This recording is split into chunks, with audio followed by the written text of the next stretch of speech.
제41장.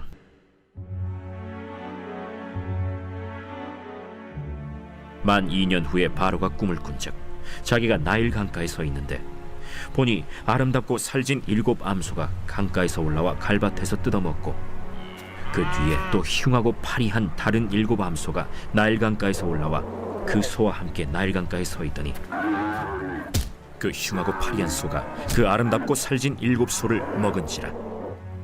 바로가 곧 깨었다가 다시 잠이 들어 꿈을 꾸니 한 줄기에 무성하고 충실한 7 이삭이 나오고 그 후에 또 가늘고 동풍에 마른 7 이삭이 나오더니 그 가는 7 이삭이 무성하고 충실한 7 이삭을 삼킨지라.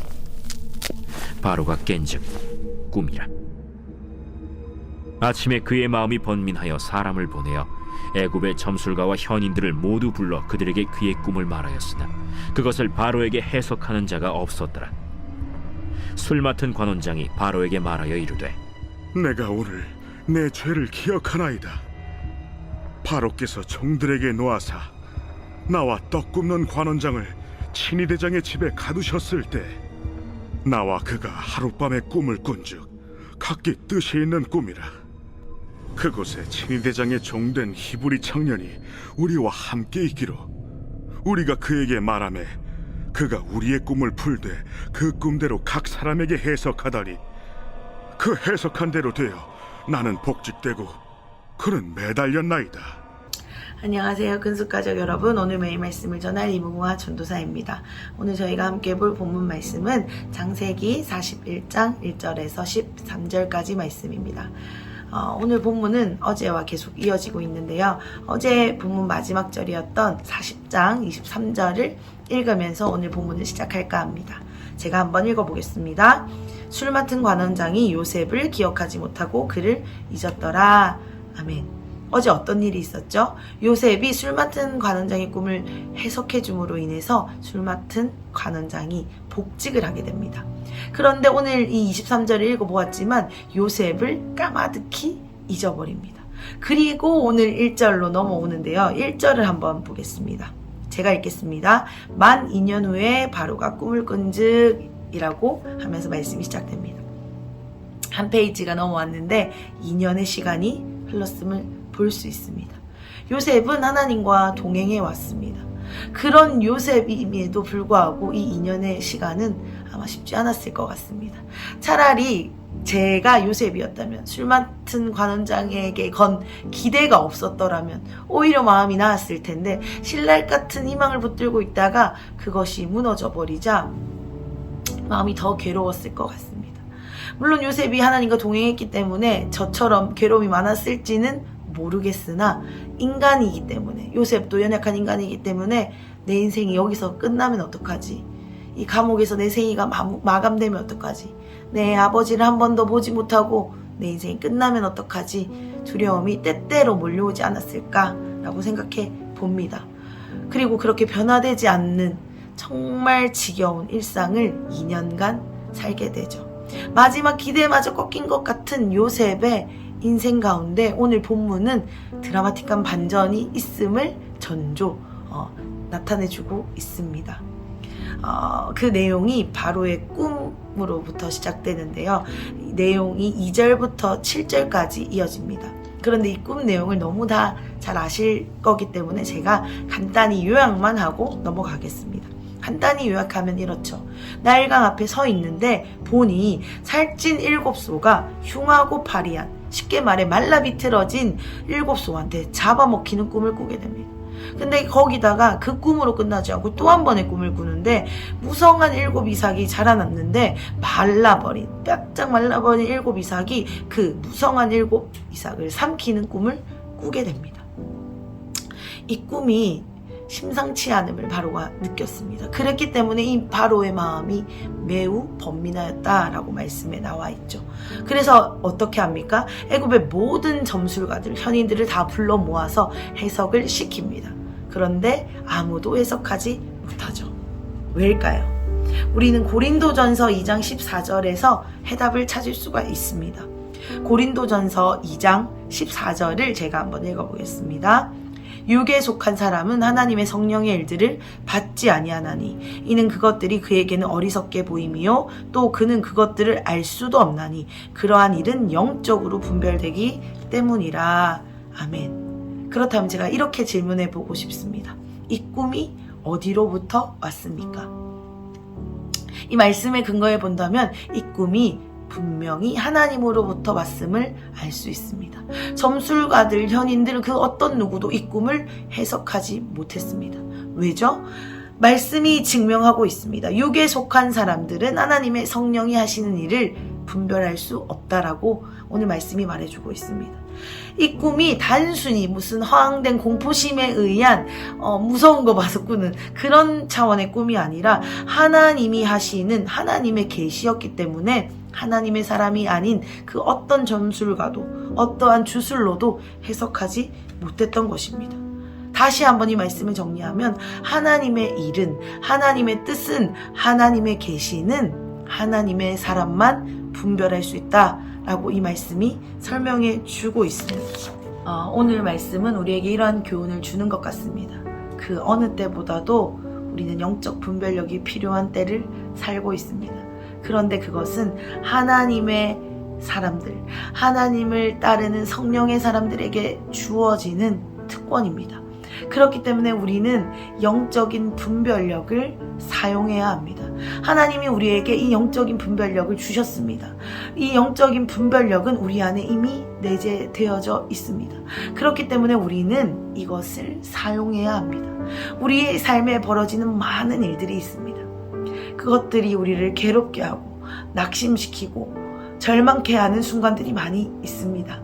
그렇지만 하나님은 오늘 우리에게 우리의 영적 분별력을 사용하여서 하나님이 이 일을 통해 하시고자 하는 일이 무엇인지 발견하길 원하시는 것 같습니다. 우리는 하나님의 뜻을, 하나님의 일하심을, 하나님의 선하심을 보고 전하는 자가 되어야 합니다. 우리 안에 이 내재된 영적 분별력을 마음껏 사용하게 되시는 하나님이 허락하신 이 선물을 우리 삶으로 끌어와서 우리의 삶에 일어나는 많은 일들을 하나님의 뜻으로 풀어낼 수 있는 오늘이 되시기를 간절히 축복드립니다. 아멘. 말씀을 계속해서 보겠습니다. 제가 방금 말씀드린 것처럼 이 바로의 괴로움이 신호탄이 되었습니다. 왜냐하면 이 괴로움을 안 술 맡은 관원장이 2년 전에 있었던 이야기를 하면서 요셉을 등장시키게 하기 때문입니다. 시작이 되었습니다.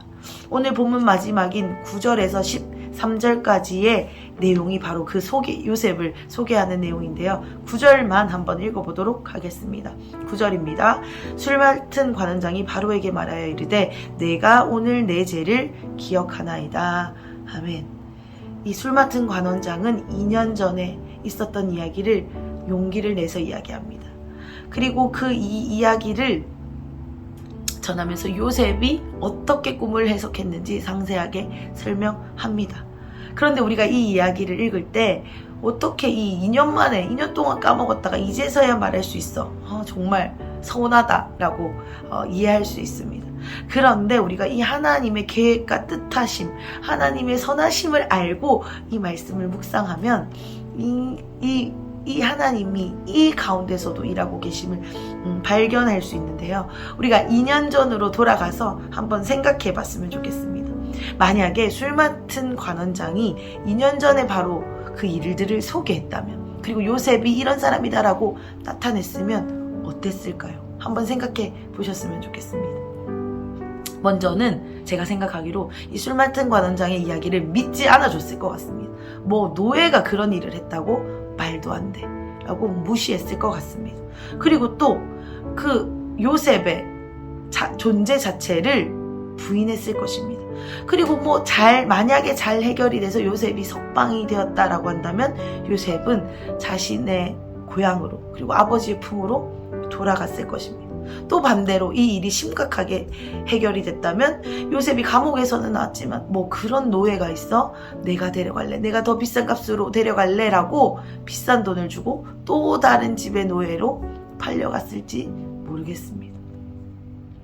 이러한 추측들을 해봤을 때에 바로 오늘 일어난 이 사건이 하나님의 정확한 때임을 우리는 알 수 있습니다.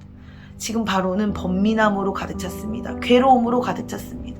그래서 누구라도 나를 도와주기를 바라는 아주 간절한 촉촉해진 마음이 되어져 있는 상태입니다. 2년 전에 바로는 아마 무시했을 것입니다. 그런데 이제 이 곤고한 마음을 가진 바로는 요셉을 환영하게 될 수밖에 없기 때문입니다. 그렇기 때문에 오늘 바로에게 등장하는 이 요셉은 이전의 노예의 신분에서 완전히 역전된 신분의 위치가 될 것입니다. 요셉이라는 존재의 가치가 완전히 반전, 상승되었습니다. 그리고 또 어떻게 될 것입니까? 아무도 해석하지 못했기 때문에 모두가 하나님이 일하고 계시다는 것을 알게 될 것입니다. 아멘. 우리가 이러한 스토리를 읽으면 우리가 이 요셉이니까 그렇지. 그래, 요셉이니까 2년을 버텼고 요셉이니까 이런 일을 했어 라고 우리는 이 요셉이라는 인물을 어떤 위인이나 영웅처럼 영시하며 묵상할 때가 있습니다. 그런데 제가 이 말씀을 오늘 묵상할 때 하나님이 이런 마음을 주셨습니다. 이 말씀은 요셉의 이야기가 아니라 바로 이 말씀을 읽고 있는 저 자신, 그리고 우리 모두에게 하시고자 하는 하나님의 일하십니다 라는 것을 묵상하게 되었습니다. 그런데 우리 마음이 어떻습니까?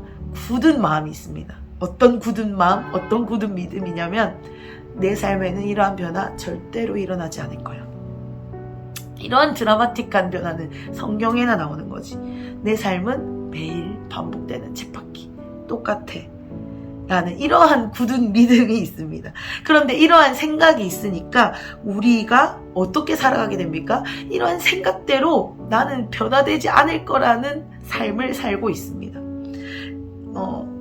하나님은 지금도 우리에게 요셉과 같은 이러한 반전의 역전의 스토리를 우리 삶에 풀어내기를 원하고 계십니다. 그런데 우리 안에 있는 굳은 생각과 굳은 믿음이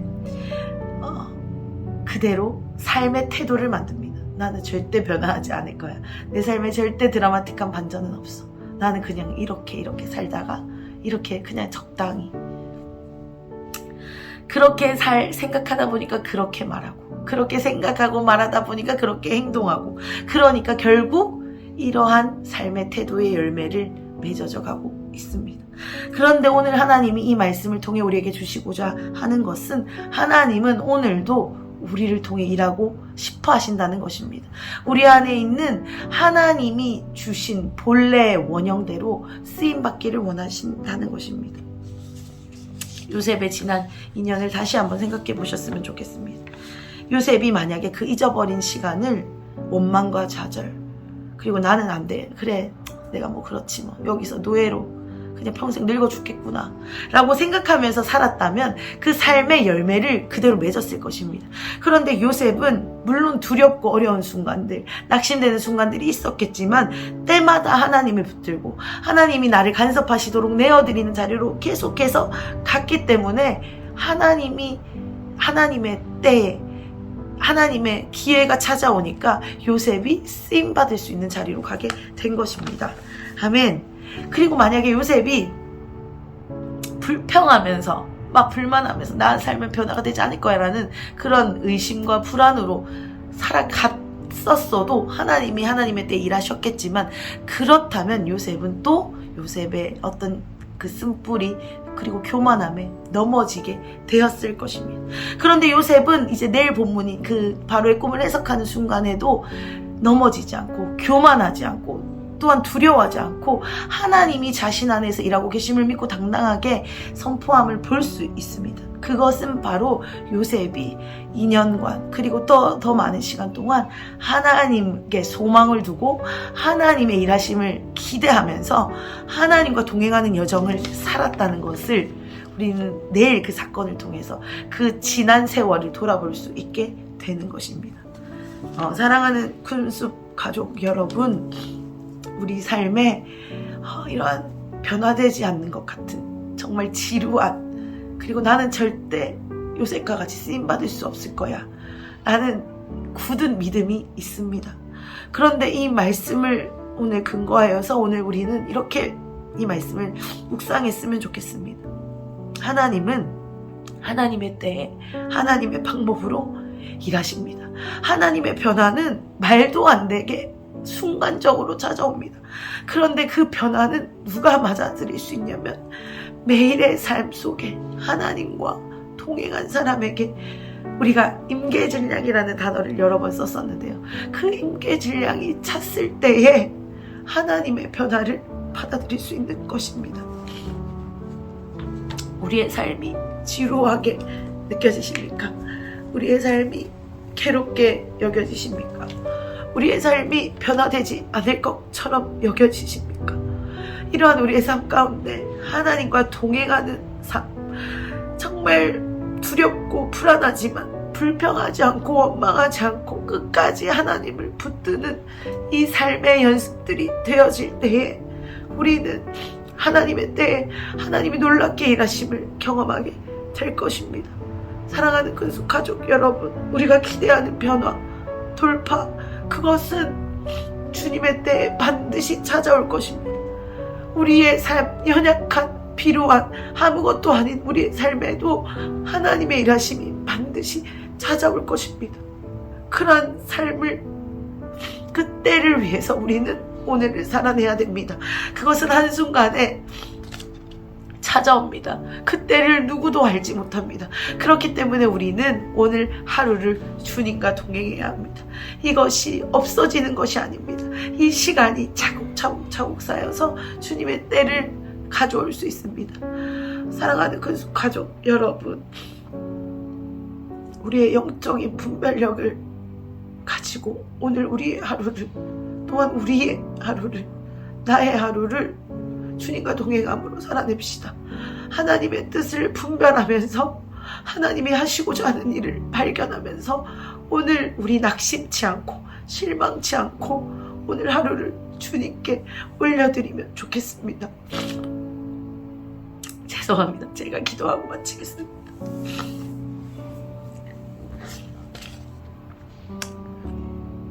사랑의 하나님, 하나님은 하나님의 때, 하나님의 방법으로 일하십니다. 하나님, 그 때가 언제일지 우리가 알 수 없으나, 그리고 그것이 어떠한 모양으로 어떻게 일하실지 우리는 알 수 없으나, 오늘 우리가 할 수 있는 것은 하나님을 붙드는 것입니다. 지루한 것 같고 변화되지 않을 것 같은 연약한 나의 삶 가운데도 오늘도 찾아오신 하나님을 붙들고 하나님, 그날을 소망하며 계속해서 기도하며 걸어가기를 원합니다. 하나님, 우리 안에 이미 허락하신 이 영적 분별력을 어느 때보다도 사용해야 될 때일 줄 믿습니다. 하나님, 우리를 사용하여 주십시오. 하나님, 우리에게 더 임하여 주십시오. 그리하여서 우리가 낙심하고 절망하는 것이 아니라 소망을 품고 주님과 붙들고 주님과 날마다 걸어가게 해주십시오. 우리 삶에 찾아오는 수많은 두려움들과 불안함과 염려 앞에 하나님, 넘어지지 않을 수 있는 것은 주님이 이 일의 주관자이시기 때문입니다. 하나님, 바로의 괴로움이 신호탄이 됐던 것처럼 하나님, 우리의 괴로움을 신호탄으로 우리가 믿고 붙들고 나아가겠습니다. 하나님, 하나님의 일을 하나님의 때에 이루어 주십시오. 우리가 그것을 보겠습니다. 우리는 그것을 반드시 볼 것입니다. 하나님, 우리 삶에 하나님 더 찾아와 주시고 함께하여 주십시오. 이 일을 이루실 오늘 하루의 삶을 책임지실 하나님을 의지합니다. 감사합니다. 예수님의 이름으로 기도드렸습니다. 아멘.